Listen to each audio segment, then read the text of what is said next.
Dennis, you've included in the exhibition a number of photographs. How do these photographs differ from or complement the paintings that you have on display here? Well, they're probably a separate thing from the different in that they're more a manifestation of how I see things, I think. Whereas the paintings are sort of my story, that's happened in the last couple of years. I've just noticed that with this condition, which sort of, I suppose on the eye chart it just looks like a lot of black, but I am seeing patchiness, but your brain sort of fills in the gaps. So if I'm walking along and there's a fence post, on my right side, which is my worst side, it actually disappears. I don't see a black. There's a black spot there, but my brain has made it that it's just sees footpath, so it sort of fills in the gap. So in that sort of condition, sometimes I think I can just walk confidently, but I've got to be careful of things like that because there's actually something in the way that I can't see at all. Okay, so you find you're relying on reading shapes as opposed to necessarily seeing objects? Yeah, well, in terms of not falling over or getting run over, I've got to actually scan, because my left eye's got this little, it's like a little upside crescent on its back, and so if I'm crossing the road, I do have a white cane that's been supplied to me, but I'm maybe a bit proud, so I'll use it only when I go out of the CBD area. But if I'm crossing, it's one of the streets that doesn't have a zebra crossing, I have to sort of really, make sure there's no car in any of my blind spots, my many blind spots, and so that's affected how I see things. So that if there's a lot of patterns, such as trees and whatever, I see.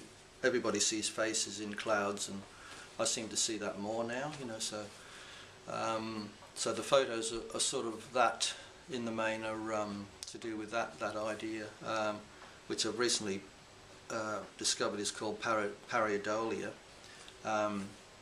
It's basically where our eyes and our brains try to make sense of chaos. So if we see a pattern, we don't like that, we sort of see a face or something, a figure of a dog or something. And I think it can happen with hearing as well, evidently, that term. But what I seem to see a lot of now is just figures and composition in random things, like for instance my drop sheet, where I do the painting under my easel, and just the folds of the drop sheet. There's a couple of paintings there that show figures in it. Sort of a happy accident. I mean, it's a lovely way to be able to read everyday objects around you and see inspiration in those. Yeah, it is, and some people may not see it, because I've tried some of the photos on others, like my son, and he said, oh, I can't see a nude in that, and then somebody else said, oh yeah, they see it straight away. So yeah, it's just I guess how I see, and excuse me. So I guess because I walk everywhere now, I see stuff on the footpaths, and so one of the photos is of a paint stain I just found in a park, and just looked like sort of an ancient Middle Eastern building, and set in a desert. So I call it Caravanserai, and yeah, so I'm more prone. I've bought a nice little compact camera because my SLR's too big and I can't see through the viewfinder very well anyway. But it's got a nice big screen. Luckily, I can see screens quite well, and I can definition or something on them. Yeah. I think because the light behind it. I think, and I can text. but it's odd that, you know, when I get a page of newspaper, it's just like it's like reading a page, a printed page when your printer ink is running out. You know, sort of there's all faded and smudged. Yeah, there's like the letters are just cut off. You know.